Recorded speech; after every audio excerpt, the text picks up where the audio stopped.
Bocil saat main bola mendapat perhatian warganet bukan karena aksi piawai dalam memainkan bola, tapi usahanya yang terus menaikkan celananya karena melorot.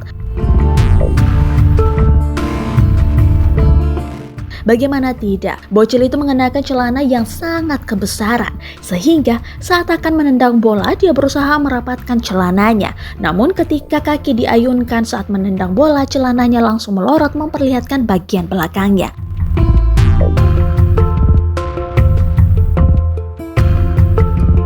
Momen itu diunggah akun Instagram @sumut.viral Sabtu 8 Januari 2022.